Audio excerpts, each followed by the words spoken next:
예, 일상생활의 심리학. 오늘은, 사랑과 결혼, 오늘은 이제 부부싸움에 관한 얘기를 해보도록 하겠습니다. 사실 부부싸움이라고 하니까 아직 학생인 분들은 너무 멀게 생각이 될지도 모르지만, 사실은 이 부부싸움이라는 것 안에 그 연인들 간의 싸움, 사랑싸움, 사랑에 관한 그 싸움의 원인과 해결이 다 들어있다고 할 수가 있습니다. 그러니까 여러분들이 꼭 부부라고 듣기보다는 전체 어떤 사랑 싸움에 관한 것이라고 들으면 되겠습니다. 사실 그 사랑에 관해서는 우리가 흔히 좋은 감정을 먼저 생각하고 좋은 감정의 유지와 뭐 이런 것에 대해서 많이 생각을 하는데, 그런 것도 물론 굉장히 중요합니다. 저희가 앞 시간에 배웠듯이 중요하지만, 그러나 사실 제가 생각하기에는 사랑에 있어서는 싸움의 스킬을 아는 것, 싸움의 그 어떤 방법과 진행과 그 다음에 어떤 화해 방법, 이것을 아는 것이 사실은 사랑을 유지하는데 정말 중요한 게 아닌가 싶습니다. 왜냐하면 서로 전혀 달랐던 두 사람이 만나서 사랑을 하고 함께 산다는 것은 일단 그 안에 싸움과 갈등이 내재되어 있는 상태로 그 시간들이 진행된다고 할 수가 있습니다. 근데 우리가 이제 가지고 있는 사랑이나 결혼에 대한 어떤 환상이라든지 아주 긍정적인 측면만을 생각하기 때문에 그 어떤 싸움에 대해서는 아예 예상도 안 하고 대비도 안 하고, 이러다가 이제 싸움이 닥치면 당황하고 본인들 어떤 감정적으로만 해결을 하기 쉬운데, 사실 제가 생각하기에 사랑하기 전에, 결혼하기 전에 우리가 정말 반드시 배워둬야 될 부분 중에 하나가 싸움에 관한, 부부싸움, 말다툼, 연인들 간의 싸움, 이 싸움에 관한 것이 아닐까 생각합니다. 그래서 오늘은 따로 이렇게 한 강의를 내서 부부싸움에 관한 이런 것을 알아보도록 하겠습니다. 제목이 이제 사자머리와 사자의 싸움이라고 제가 붙였는데요. 이 얘기는 조금 이따 아마 나올 겁니다. 그러면 이제 오늘 그 부부싸움의 일단 원인에 대해서 알아보도록 하겠습니다. 사실 부부싸움의 원인이라는 것은 다른 게 없습니다. 그냥 아주 작은 일부터 아주 큰 일까지 거의 모든 것이 생각하는 그 방향이나 차이에 따라서 벌어지는 일이기 때문에 어떤 일이든 사실 부부싸움의 원인이 될 수가 있습니다. 그래서 제가 여기에 몇 가지를 8가지 이상을 뽑아놓기도 하고, 그 다음에 또 다른, 여러 가지 어떤 조사 결과도 내놨지만, 사실은 이것보다 훨씬 많을 수도 있고, 이것을 전부 뭉뚱그려서 한마디로 또 얘기할 수도 있습니다. 그냥 서로가 달라서, 차이가 나서, 서로 다른 사람이기 때문에, 그 차이를 서로 이해를 못하기 때문에, 이거 한마디면은 사실 부부싸움의 원인은 단데, 이제 이런 것들이 어떻게 구체적으로 사소한 싸움에서 또 큰 싸움이 되고, 이제 심지어는 이혼에 이르기까지 하는지 이제 알아보도록 하겠습니다. 우선 부부싸움의 원인으로 그 감정 사용 설명서라는 이제 두 심리학자가 지은 책에 나오는 얘기인데요. 제일 큰 걸로 이 심리학자들이 꼽은 것은 결혼에 대한 환상입니다. 결혼에 대해서 너무 큰 환상을 갖고 있기 때문에 부부싸움이 그 환상이 깨지는 과정인데, 같이 살다 보면 모든 것을 서로에게 드러내고 보이고 들키고 알려줘야 되고 이런 과정인데, 그런 과정에서 상대방에 대한 일부분만을 보고 좋은 부분만을 보고, 그리고 연인 때는 헤어지고, 그리고 좋은 모습으로 그 준비된 모습으로 나갔다가 준비된 모습으로 돌아오면 되는 이런 과정이었던 연애가 이제 결혼해서 같이 살면서 온갖 것을 보면서 이제 결혼 자체에 대한 환상과 상대방에 대한 환상이 깨지는 게 가장 큰 싸움의 원인이라고 이제 이 두 심리학자는 진단을 했습니다. 그러면 그 결혼에 대해서 그럼 어떤 환상을 갖고 있었기 때문에 이렇게 그 결혼에 대한 환상이 깨지는가? 우선 정말로 사랑하면 싸움 같은 건 절대 하지 않을 것이다. 이것도 결혼에 대한 환상이라는 겁니다. 사랑해서 결혼했는데 왜 싸워? 싸울 일이 뭐가 있어? 물론 이렇게 사는 부부도 있습니다. 정말 좋아해서 결혼했는데 이해하고 양보하고 이러면 되지 싸울 일이 뭐가 있느냐, 이렇게 정말로 그 성숙한, 정말로 성인군자 같이 만나서 그렇게 사랑하고 결혼하는 사람들도 물론 있습니다. 그런데 이제 대부분은 막연히 정말로 사랑하면 싸움 같은 건 우리는 하지 않을 거다 이렇게 생각을 했는데, 사실 이거는 연인 사이일 때부터 이미 이게 환상이라는 걸 알 수가 있습니다. 연인 사이일 때부터 싸우는 사람들은 또 심하게 싸웁니다. 얼마 전에 제가 버스에서 아마 남학생이 굉장히 화가 난 모양인데 그 화를 주체를 못하고 여학생한테 거의 행패 수준의 어떤 그런 소란을 피우는 걸 봤습니다. 공공장소인데 너무나 화가 나서 그랬겠지만 어쨌든 그런 식으로 연인 사이에서부터 이미 그 싸움 같은 건 절대 하지 않을 것이다 라는 환상은 아마 깨질 거라고 봅니다. 그러나 이제 결혼에 대해서는 더 큰, 그렇게 많이 싸웠음에도 불구하고 또 결혼하면 여기 이제 쭉 나옵니다. 여기 보면 결혼을 하고 나면 상대가 달라질 것이다. 이렇게 생각을 하는 거죠. 굉장히 성격이 급하고 굉장히 제멋대로고 이랬지만 이제 결혼을 하면, 결혼이라는 제도 속에 들어가면 아마 달라질 것이다. 이것도 결혼에 대해 갖고 있는 굉장히 큰 환상이라는 거죠. 결혼해서 사실 달라지는 거는 어떤 큰 계기가 있어서 사람이 달라질 수는 있지만 제 생각으로는 기본적으로 사람은 변함이 없이 그냥 간다고 생각하는 게 한결같다는 게 이제 좋은 의미든 나쁜 의미든 그렇게 가정을 하고 사람을 대하고 만나는 게 훨씬 낫다고 생각을 합니다. 그 다음에 이제 결혼하면 혼자일 때보다 훨씬 행복할 것이다. 그 다음에 이제 밑에도 나오지만 훨씬 덜 외로울 것이다. 이런 생각들. 물론 훨씬 행복하고 훨씬 안정될 수 있습니다. 이것이 전혀 틀린, 잘못된, 완전히 100% 잘못된 환상이라는 건 아닌데요. 그러나 이제 이런 환상에 너무 큰 기대를 하고 이런 환상만 갖고 싸움의 어떤 그 방법이라든지 싸움 풀어가는 과정을 전혀 대비하지 않고 이런 환상만 가지고 있으면 그 결혼 생활은 사실 실망과 분노로 점철되기 쉽습니다. 그러니까 결혼하면 혼자 할 때보다 훨씬 행복할 것이다. 사실은 더 쓸쓸하고 더 외로울 때도 많습니다. 제 가까이에서 지금 봐도 남편이 신혼인데 벌써 장기 출장을 거의 1년에 서너 번씩, 그것도 두세 달씩. 그거는 본인 뜻이 아니라 일을 해야 되니까, 가족을 부양하면 일을 해야 되는데 회사에서 명하는 일이니까, 그러니까 가야 되고, 그게 신혼이고 안 신혼이고는 상관이 없는 거죠.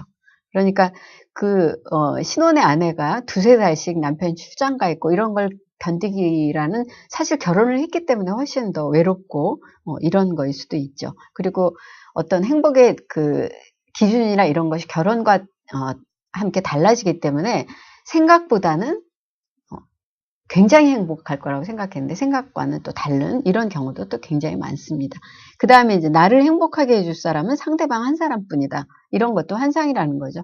물론 저 사람이 나를 참 행복하게 해주는 사람이다. 그래서 고맙다. 우리가 이렇게 서로를 행복하게 해주는 사람이다. 이런 마음을 갖는 건 중요하지만 오직 저 사람만이 나의 그 행복을 좌우하는 유일한 한 사람이다. 가족이고 저 사람의 부모고 형제고 다 필요 없고 그냥 저 사람만이 나를 행복하게 해줄 유일한 사람이다. 이건 사실 맞는 얘기이기도 하고 틀린 얘기이기도 합니다. 맞다는 거는 시댁이나 그 친정, 처가와의 어떤 갈등이 생겼을 때 그것을 풀어줄 수 있는 사람은 사실 제일 먼저 당사자들이어야 합니다. 당사자들이 중간에서 역할을 잘 해야 이것이 해결이 되지, 본인은 싹 빠지고 해결은 무조건 왜 내 부모인데 왜 싫어하느냐, 왜 우리 부모인데 왜 처갓집이라 그래서 왜 장인 장모를 못 모시냐, 이렇게 무조건적인 거를, 본인은 빠지면서 무조건적인 걸 강요하는 것은 이제는 그게 통하기가 힘든 거죠. 그러면 이제 반드시 이해한다 못한다 싸움이 나기 마련입니다. 그러니까 나를 행복하게 해주는 사람인 거는 틀림없지만 저 사람 한 사람만이 내 행복에 모든 거의 생사 여탈권을 쥐고 있듯이 생사를 좌우하는 그런 어떤 권리와 의무를 갖고 있듯이 이렇게 생각하는 건 무리라는 거죠. 그런데 많은 경우 결혼에 대해서 이 모든 환상을 갖고 있기 마련입니다. 그 다음에 사랑은 상대방이 하는 일을 싫어하지 않는 거다. 상대방이 하는 일을 싫어하지 않는 거다. 상대방이 하지 않는 일을 싫어하지 않고 적극적으로 지지해주고 그 일이 마음에 안 들어도 적극적으로 지지해주고 지원하는 일은 굉장히 중요합니다. 남자들이 보통 회사에서 일을 하고 와서 이제 집에 와서 어떨 때 불평을 할 때가 있습니다. 누구 흉을 보고 그 동료 때문에 마치 자기 일이 안 풀리는 것처럼, 그 다음에 바로 직속 상사 때문에 정말 참을 수가 없다라는 등 이런 얘기를 합니다. 그러면 이제 보통의 경우는 남자들도 마찬가지지만 그런 얘기를 듣는 입장이었으면 항상 본인이 이렇게 조금 더 한 단계 높은 위치에서 이렇게 상대방을 뭔가 설득하고 타일르고 이렇게 돼야 된다고 생각을 합니다. 보통의 경우 이제 남자들이 그게 좀 더 심한데, 지난 시간에 배웠지만 보일러공 모자를 쓰고 뭔가 내가 해결해 줘야 되나 이렇게 생각을 하지만 여자들도 마찬가지여서, 그럴 때는 이제 그 남편을 두둔하기보다는 그 사람이 이렇게 한 거 아니야, 당신이 생각을 너무 과하게 한 거 아니야, 뭐 이런 식으로 얘기를 하는데, 그럴 때 보통 남자들의 경우 이제 화를 냅니다.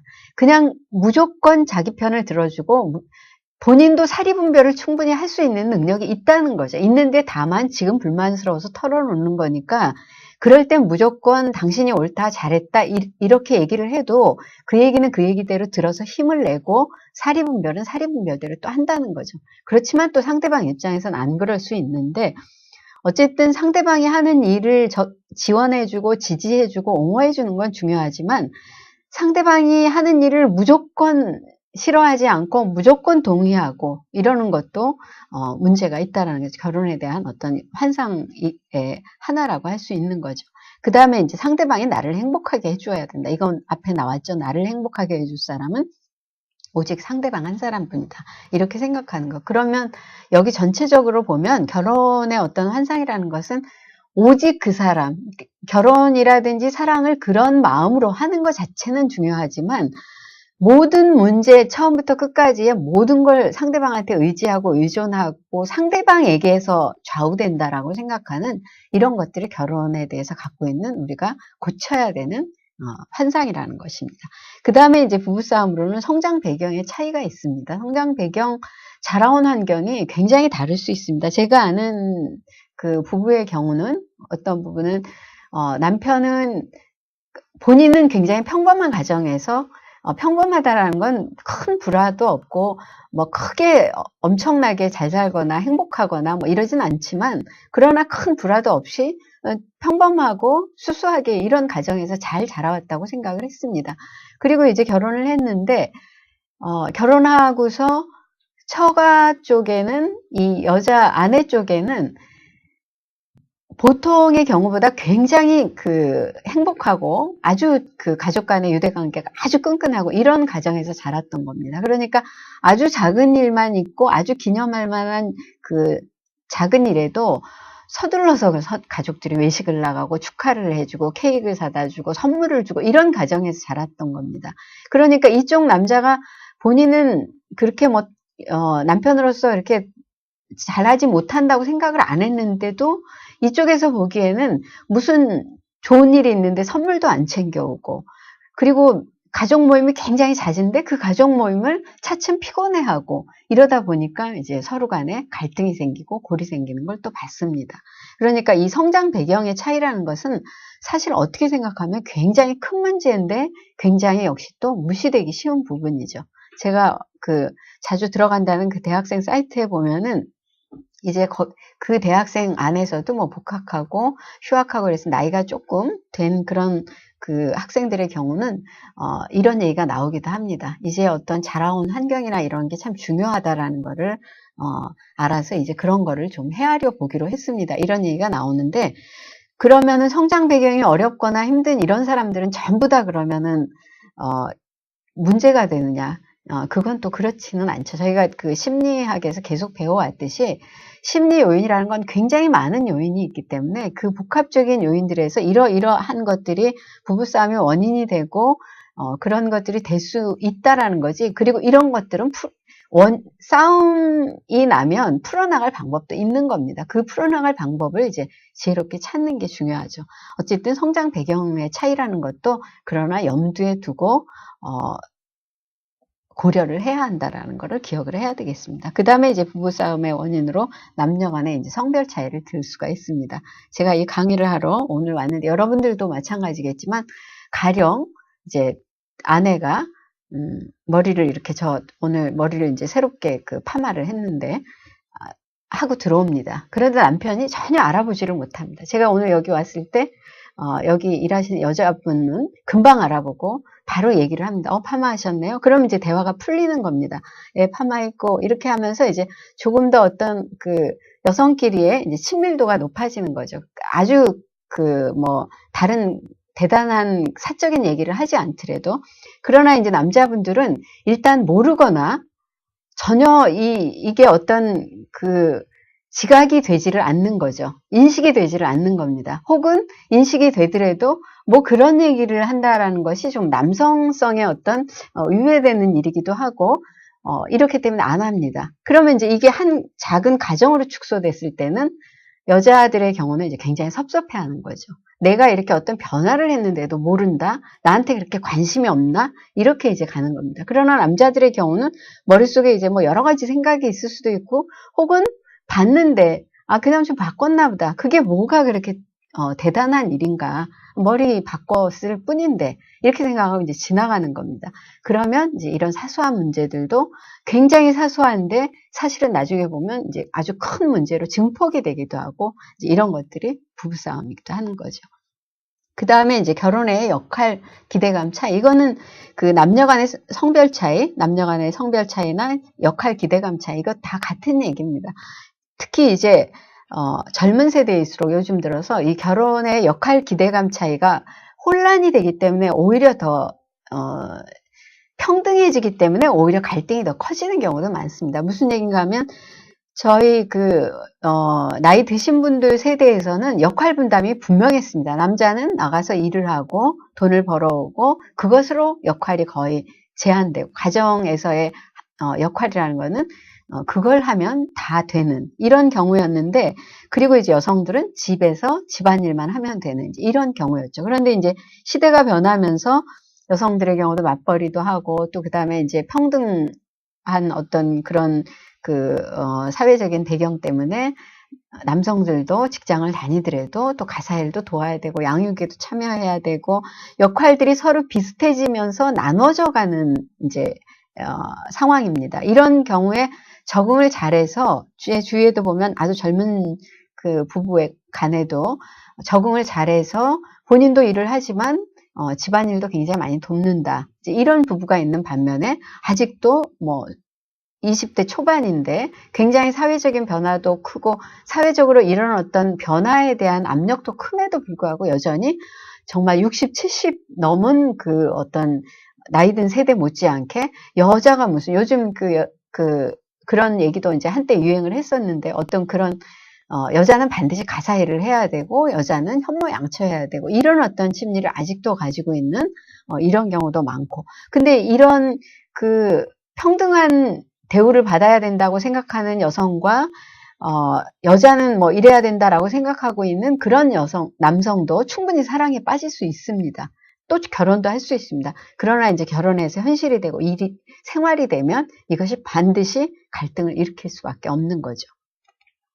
그 다음에 또 이제 큰 원인으로는 요즘 얘기로는 가장 많이 나오는 게 사실 이 얘기죠. 이것이 한편으로는 여러 가지 가정의 복잡한 둘 사이의 복잡한 얘기를 덮기 위한 이제 하나의 그 방편이기도 하고 또 실제로 이런 것들이 굉장히 크게 부각되는, 예전에는 여성들의 경우에는 본인 성격과 상관없이 정해진 틀에 맞춰서 살았고 남성들도 약간 그런 것들이 있었는데 요즘에 이제 본인들의 성격을 많이 드러내는 사회다 보니까 이 성격 차이가 굉장히 큰 부부싸움과 이혼의 굉장히 큰 원인이 됩니다. 여러분들 공적인 사람들이 보통 얘기하는, 보통 그 어떤 이혼할 때 흔히 많이 듣는 대표적인 어떤 예가 돼가고 있는데, 물론 다른 예인데도 이 예로 들 수 있고 굉장히 포괄적이고 추상적이기 때문에 예로 앞세우기가 굉장히 좋은 겁니다. 우리는 성격 차이 때문에 헤어진다 그러면 더 이상 뭐 어떻게 할 수 없는 여지가 없는 이런 얘기가 되기 때문에 이제 이 얘기가 많이 나오는데, 성격 차이도 굉장히 큰 부부 사이의 어떤 싸움의 원인이라고 할 수가 있죠. 그 다음에 이제 가치관 차이, 뭐 육아 경제관념 이런 것들, 육아 문제로 다투는 경우 참 많습니다. 요즘은 이제 사회적으로 어떤 육아시설이 많이 발전을 했지만 그래도 여전히 직장에서 아이들을 봐주는 그 육아시설을 마련한 경우와 그렇지 않은 경우 뭐 굉장히 큰 문제가 되는 거죠. 그래서 더군다나 요즘은 또 이제 그 어른 세대에서 시부모님이나 아니면 친정부모님이나 아이들을 봐주려고 하는, 예전에는 무조건 봐줘야 되는, 대가족 사회에서는 무조건 봐줘야 되는 이런 거였는데 이제 가족의 분화로 핵가족화되면서 또 평균 수명이 증가하면서 노인 세대들도 본인들 생활을 중요시 하다 보니까 이제는 더 이상 부모라고 해서 무조건 육아를 책임져주는 이러지 않기 때문에 이것을 그러니까 사회에서 맡아줘야 되는데 사회에서도 미처 준비가 안 된 거죠. 시대 변화의 빠름이라는 게 사실 우리 생활을 굉장히 편리하게 하면서도 갈등을 굉장히 많이 일으키는 부분들이 바로 이런 부분입니다. 천천히 변해서 노인 세대도 노인 세대대로 이제 더 이상 육아를 해주지 않는다라는 거를 자식들한테 알려줄 어떤 시간들이 충분히 여유가 있어야 되는데 그렇지 않은 사회적으로 굉장히 급격히 변하니까 그렇지 않고 또 자식들 입장에서도 우리 부모님들은 부모님 세대는 더 이상 육아를 책임져 주지 않는다라는 거를 충분히 인식하고 준비할 수 있는 시간 여유가 있어야 되는데 그렇지 않은 상태 사회가 굉장히 급변하게 변하는 거죠. 이런 것들이 모두 어떤 핵가족화 이런 데 따르는 갈등, 그 다음에 뭐 고부 간의 갈등, 아이를 봐주고 안 봐주고, 또 그다음 같이 살고 안 같이 살고, 뭐 맞벌이 문제, 이런 문제들이 전부 다 부부싸움의 영역이 됩니다. 그러면, 맞벌이의 경우도 고부 갈등도 예전처럼 뭐 육아 문제만이 아니라 예전에는 이제 여러분들 흔히 효자라고 하면 굉장히 어떤 좋은 사람, 바람직한 사람 이런 경우로 여겨졌었습니다. 그러나 이제 여성들의 경우, 젊은 여성들한테 여러분들 혹은 결혼해서 이제 한 뭐 10년 안팎인 이런 분들한테 한번 얘기를 해보세요. 남자가 굉장히 효자랍니다. 이렇게 얘기하면 모든 여자들이 다 그러는 건 아니겠지만 결혼 생활에 대해서 어떤 이런 환상을 많이 벗어난 경우에는 이 효자라는 말이 갖는 이중적인 의미, 그것이 얼마나 큰 고부 갈등의 원인이 되는가를 또 실감을 합니다. 그러면 남자들의 경우는 도대체 부모님한테 잘하고 이런 좋은 바른 이런 게 왜 나빠야 되는지 또 이해가 안 가는 거죠. 그래서 이런 문제로 굉장히 남녀 간의 어떤 같은 사이트 내에서는 굉장히 큰 언쟁이 벌어지기도 합니다. 그 다음에 이제 부부싸움의 원인으로 되는 것은 또 뭐 종교 문제 이런 것도 굉장히 큰 문제가 될 수가 있죠. 그러니까 여러분들이 여기서 보시면 아시겠지만 원인이 안 되는 것이 없을 만큼 그렇게 많은 것들이 어떤 가정 내에서 부부싸움의 원인이 된다고 할 수가 있습니다. 그 다음에 이제 제가 앞에 얘기 드린 것은 굉장히 크고 어떤 다소 추상적이고 이런 것들이라고도 할 수가 있는데 다음번에 지금 이제 여러분들 보시는 거는 영국의 한 목욕용품 제조업체에서 이제 부부들을 상대로 조사를 했습니다. 부부싸움의 가장 큰 원인이 무엇인지를. 그리고 조사를 해봤는데 여러분들 여기 보시면 아시겠지만 정말 너무나 사소한 것들입니다. 너무나 사소한 것들이고 집에서 항상 벌어지는 항상 일어나는 일들이라고 할 수가 있습니다. 여기 이제 덧붙여서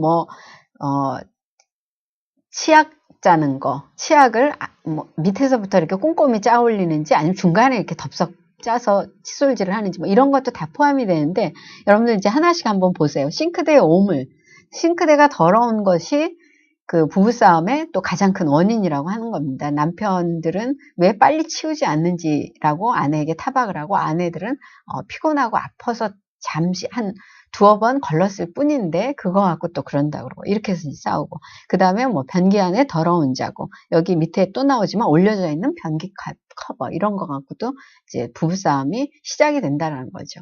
그 다음에 TV 채널 정신없이 돌리는 거 여기저기 한 군데 보지 못하고 그 다음에 또 TV 무엇을 볼까 그걸로도 또 부부 다툼이 되기도 합니다. 그 다음에 텅 비어있는 화장지거리 본인이 사용하고 그 다음 사람을 위해서 어떤 화장지를 잘 걸어놓지 않는 거, 고장난 전등 좀 갈아달라고 몇 번이나 얘기를 했는데 그것이 얘기가 통하지 않는다라는 생각이 들 때 또 싸움이 일어나는 거죠. 그 다음에 이것저것에 방치된 더러운 컵들, 아무데나 던져진 젖은 수건, 바구 쌓여있는 물건들, 화장실 물 안 내리기 이런 식으로 이런 문제 갖고 아주 사소하게 이제 싸움이 시작되는 겁니다. 그런데 이런 사소한 일이 우리가 생각하기에는 이거 한두 번 정도 그냥 잔소리감이지 이게 싸움이고 이게 설마 이혼감일까 싶은데 이런 일로 이혼에 이를 수 있는 게 20%가 넘는다고 이렇게 통계가 또 나와 있습니다.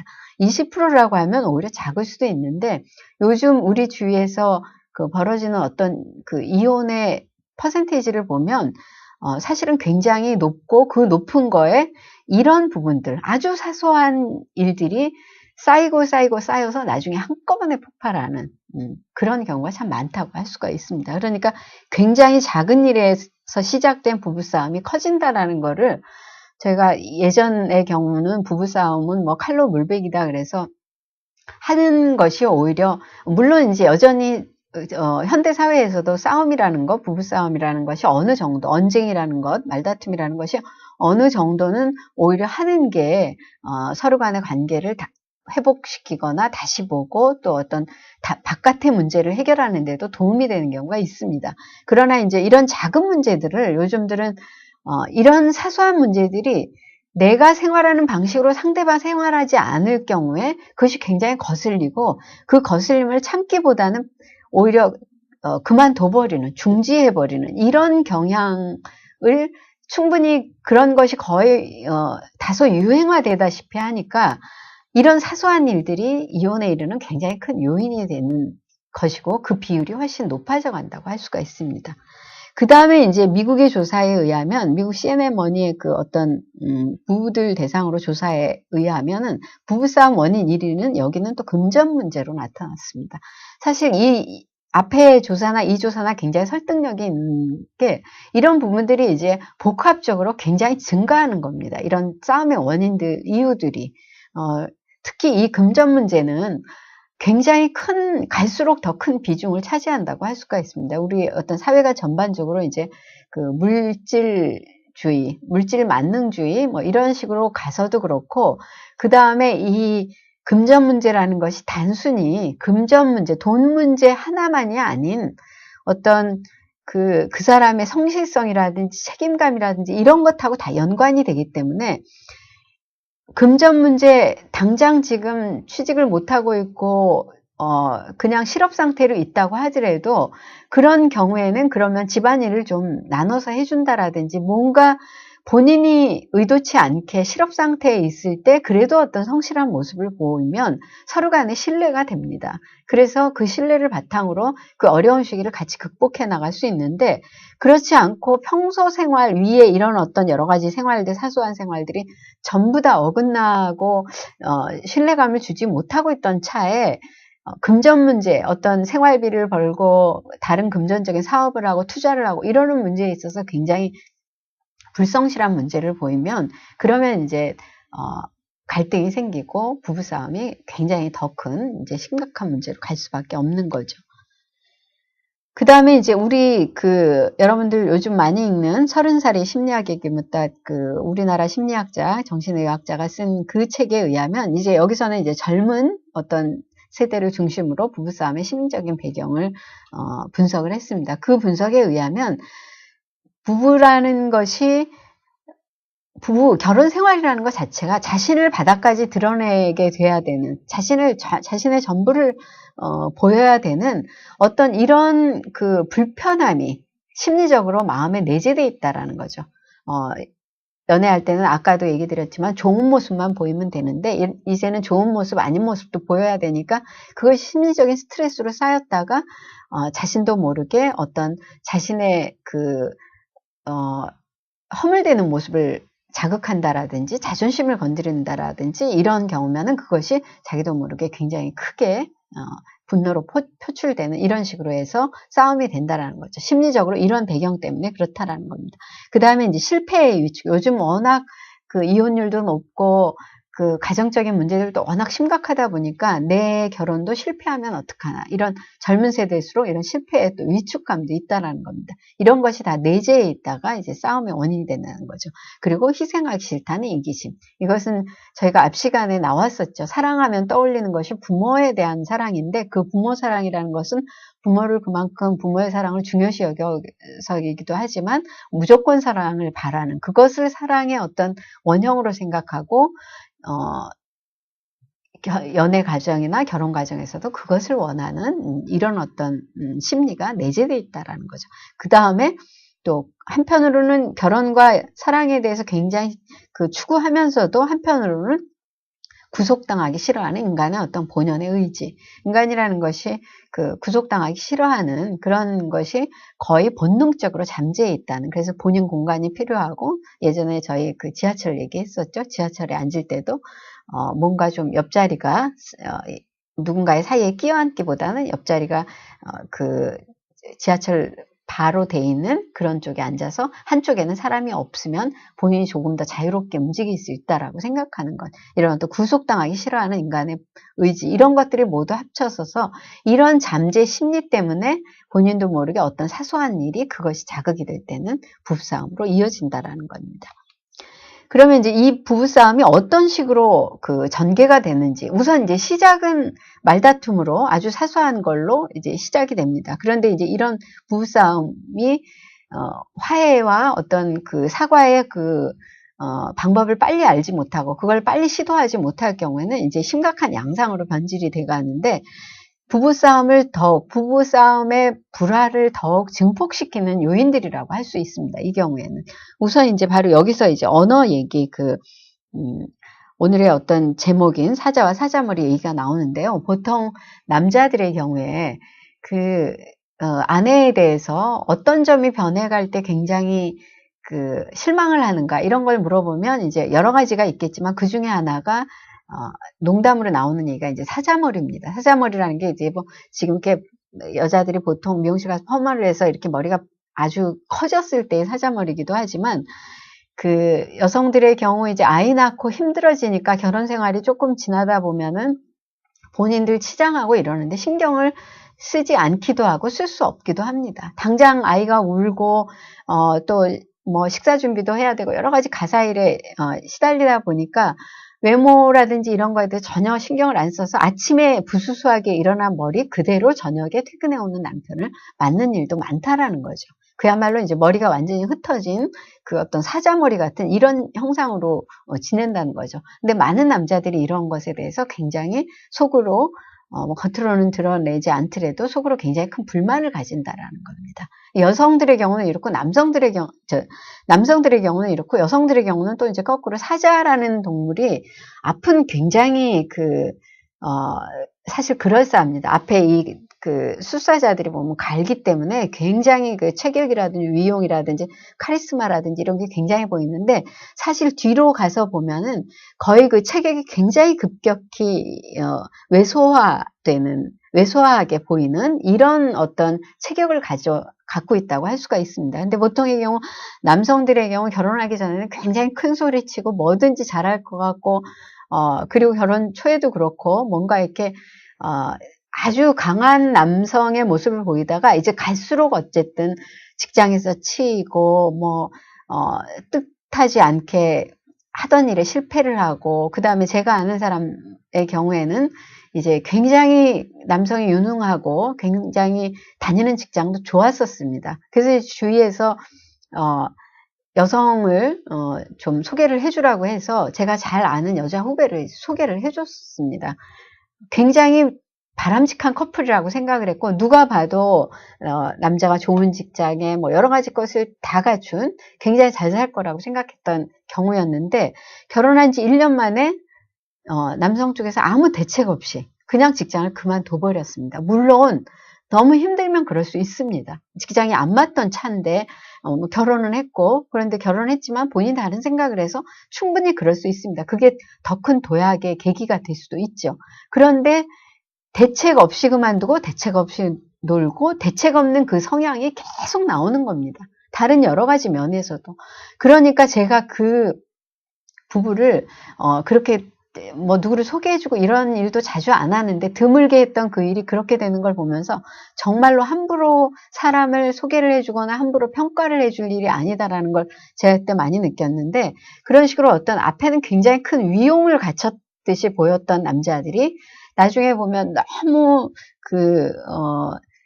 사회적으로나 그다음에 가정적으로나 굉장히 위축되고 왜소해지고 이런 모습을 볼 때 또 여성들 역시 실망하고 어떤 속았다라는 느낌을 가질 수밖에 없는 거죠. 이런 식으로, 그러니까 그 어떤 사자머리, 전혀 본인의 치장에 신경 쓰지 않는 사자머리를 한 여자와 그 여자도 나름대로 충분한 이유가 있고, 남성들은 또 자기 남성들 나름대로 충분한 이유가 있고 그럼에도 불구하고 그걸 서로 상대방에게 실망과 분노를 나타내니까 이해를 못하고 그러니까 당연히 싸울 수밖에 없고 그 싸움이 이제 갈수록 깊어지고 심해진다라는 거죠.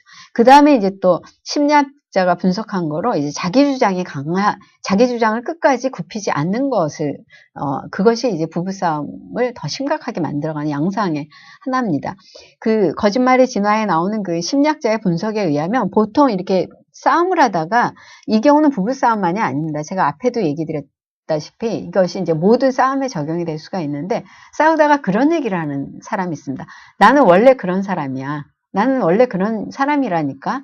나 원래 그렇잖아. 이렇게 이제 그 얘기를 틀어버리는 경우가 있습니다. 근데 이런 경우에 보통의 경우 이렇게 말하는 그 말의 속뜻은 이렇다고 합니다. 심리적인 분석에 의하면 나는 원래 그래, 나는 원래 그렇게 게으른 사람이야. 보통 이제 이렇게 얘기를 하는데, 그게 나는 원래 게으르다. 인정을 하는 게 아니라 오히려 거꾸로 나는 원래 굉장히 멋있는 사람이었는데, 굉장히 멋있고 괜찮고 게으르지 않은 사람이었는데, 상대방인 당신이, 네가 나를 이렇게 만든 거다. 그러니까 사과해야 할 사람은 너다. 사실은 이런 의미가 담겨져 있다라는 겁니다. 우리가 보통 생각해, 나는 원래 그래. 나는 게을러. 나는 아무 능력도 없고 나는 그래. 이렇게 얘기하면 약간 자포자기에서 나온 오히려 본인의 무능력과 그런 걸 인정하는 것 같지만 오히려 거꾸로 그 안에 내재되어 있는 심리는 나는 원래는 안 그런 사람인데 너 때문에 이렇게 됐다. 네가 사과하라. 이런 뜻이 담겼다는 겁니다. 그러니까 본인의 그런 심리와 말이 어긋나다 보니까 이 언어에서와 마찬가지로 이것이 표시가 나는 겁니다. 그러니까 상대방은 잘은 모르지만 그 뜻으로 상대방이 받아들이고 사과를 하거나 이런 게 아니라는 걸 아니까 상대방도 역시 불쾌해져서 그 얘기에 또 더 심한 대응을 하게 되고 이제 싸움이 커지는 거죠. 그 다음에 여기 언어에서 제가 잠깐 이제 빠뜨리고 넘어왔는데요. 이 아까 그 사자머리 얘기를 하면서 빠뜨린 부분인데 그렇게 여자들이 본인을 치장을 하지 않고 하면서 동시에 여자들의 목소리가 높아진다라는 겁니다. 이제 이 경우는 나이가 상당히 많이 든 다음에 나오는 얘기인데 사실은 이제 나중에 가면은 호르몬의 변화도 있어서 여성들의 경우 남성 호르몬이 더 많아지고 남성들의 경우 여성 호르몬이 높아지면서 남성들은 여성화되고 여성들은 남성화되고 이제 이런 또 그 어떤 생물학적인 그 근거가 있습니다. 그러니까 이제 여성들의 경우는 그리고 아이를 키우다 보니까 아이들을 통제하고 이러느라고 이제 목소리가 점점 높아진다라는 거죠. 그런데 보면 보통 부부싸움의 경우에 심리학자의 조사에 의하면 그 싸움 내용 자체의 심각도보다도 목소리에 따라서 이 부부싸움이 더 극렬해지기도 하고 더 차분해지기도 한다라는 겁니다. 목소리를 얼마나 높이고 어떻게 카랑카랑하게 혹은 막 거칠게 이렇게 내느냐에 따라서 부부싸움 자체가 변화가 한다라는 게 이게 또 부부싸움의 양상을 좌우하는 언어에 대해서 심리학자들이 밝혀낸 것입니다. 그러니까 부부싸움을 아무리 심각한 내용으로 하더라도 목소리 조절만 잘하면 부부싸움이 훨씬 쉽게 가라앉을 수 있다라는 거죠.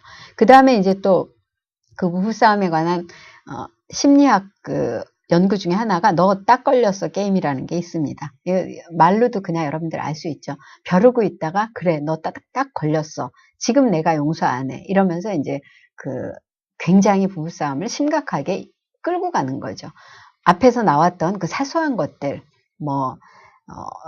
여러 가지 것들 여러분들 이 영국 그 조사에서 나왔던 거 싱크대 오물 변기 안에 더러운 자국 TV 채널 돌리기 이런 걸로 시작됐던 싸움이 이제 목소리가 높아져서도 그렇고 자기 주장이 심해서도 그렇지만 이런 것들을 계속 갖고 오다가 한꺼번에 마치 이 심리학자의 비유에 의하면 사소한 것들을 쌓아놨다 경품을 한꺼번에 자동차 한 대를 경품으로 내주듯이 아주 사소한 것들을 쌓아놨다가 한꺼번에 너 딱 걸렸어. 지금이야 바로. 이러면서 이제 목소리를 더 높이고 여태까지 이렇게 잘못한 게 많잖아 하면서 우리 이혼해 이러고 아주 작게 시작했던 걸 훨씬 증폭시키는 거죠. 이게 바로 너 딱 걸렸어 심리라는 겁니다. 그 다음에 이제 냉전으로 가는 거. 말 잃지 안 하는 거. 여러분들 뒤에 나오겠지만 말 잃지 안 하는 것도 사실은 좋은 게 아닙니다. 싸워야 할 때는 차분하게 언쟁을 하는 것도 필요한 거죠. 그 다음에 이제 폭력. 이거는 말할 것도 없이 폭력을 쓰는 일은 말할 것도 없이 이건 부부싸움과 이혼의 정말 큰 원인이라고 할 수가 있습니다. 어떤 경우에도 폭력을 자제해야 한다라는 거, 이거는 주로 폭력을 아무래도 많이 쓰는 쪽이 남성들 쪽으로 되어 있고 남성들이 수월하게 쓰기 때문에 훨씬 많이 염두에 두셔야 됩니다. 그 다음에 이제 보면은 뒤에도 결혼을 파괴하는 또 7가지 습관들이 있습니다. 비난하기, 탓하기, 불평하기, 잔소리하기, 위협하기, 처벌하기, 매수하기. 이 매수하기라는 거는 여러분들 특히 폭력 남편 중에 그런 경우가 많다고 하는데, 이제 그 아내에게 폭력을 행사하고 나서 그 다음에 울면서 빌면서 선물을 하는 것.